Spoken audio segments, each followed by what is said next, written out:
సువార్త మాటలు తెలియజేయడానికి వచ్చాం. ప్రభునందు ప్రియులారా, ఈ ప్రాంతవాసులారా వినండి, తెలుసుకోండి, మారు మనసు పొందండి. మరి ఈ లోకం శాశ్వతమైనది కాదు, అశాశ్వతమైన లోకంలో మనం ఉన్నాం. అలాగే మన జీవితం కూడా మనకు శాశ్వతం కాదు.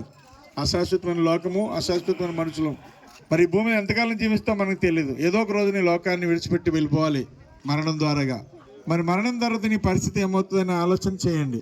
ప్రతి మనిషి మరణం ఉంది, మరణం తర్వాత మనిషి ఏమవుతాడు అనే విషయాన్ని మనం తెలుసుకోగలిగితే మన జీవితాలు ధన్యమవుతాయి.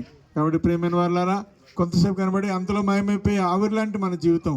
ఈ జీవితాన్ని మనం వ్యర్థంగా పోనించుకోకుండా సృష్టికర్తని దేవుని కొరకు తెలుసుకోవడానికి ప్రయత్నం చేస్తే సృష్టికర్తని దేవుడు నిన్ను మరి నిత్యరాజ్యానికి, మోక్షానికి చేర్చడానికి, ఆయన పాపం లేకుండా పుట్టి పాపం లేకుండా పెరిగి పాపులమైన మనందరినీ కూడా నిత్యరాజ్యంలో చేర్చడానికి, పాపం క్షమించడానికి కలువరి శిలువలో ఆయన చివరి రక్త బిందువులకు మన కొరకు కార్చి శిలువ మీద మరణించి సమాధి చేయబడి తిరిగి మరణాన్ని గెలిచే 3వ దినాన్ని లేచాడు. ఆయన 40 దినాల భూమి మీద ప్రజలందరికీ కనిపిస్తూ ఆ తర్వాత మరి అందరూ చూస్తుండగా పరలోకానికి ఆరోహణం అయిపోయారండి. కాబట్టి ప్రియమైన సోదరులారా, మనిషిలో ఉన్నటువంటి జన్మకరం పాపాలు పోవాలి అంటే యేసుక్రీస్తు రక్తం ద్వారానే సాధ్యం, కానీ మరొక విధంగా సాధ్యం కాదు.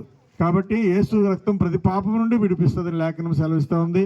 మరి మన జీవితం మన నీడ రక్షణ దినమనే సంగతి మనకు తెలుసుకోకుండా కానీ అజ్ఞానంగా, అనాలోచనగా బ్రతికితే చివరికి మన బ్రతుకు అధోగతి పాలవుతూ ఉంటుంది. దేవుని దగ్గరికి చేరలేము, ఇటు లోకంలో ఉండలేము. కాబట్టి నజరేయుడైన యేసుక్రీస్తు ప్రభు వారి యొక్క ఆయన కాచిన రక్తంలో మీరు పాపములు కడిగి వేసుకోవడానికి ఇదే మంచి తరుణం, ఇదే మంచి సమయం. నీడ రక్షణ దినము, ఇదే మీకు అనుకూలమైన సమయం. ప్రయాసపడి భారం వస్తుంది సమస్త జనులారా, నా యొద్దకు రండి, నేను మీకు విశ్రాంతిని ఇస్తాను. ప్రభు చెప్పిన మాటను విందాం. మరి మారుమనసు పొందండి, రక్షణ పొందండి, మోక్షరాజ్యం చేర్చడానికి మీరు అర్హులు. దేవుడు మిమ్మల్ని దీవించి ఆశీర్వదించను గాక. ఆమేన్.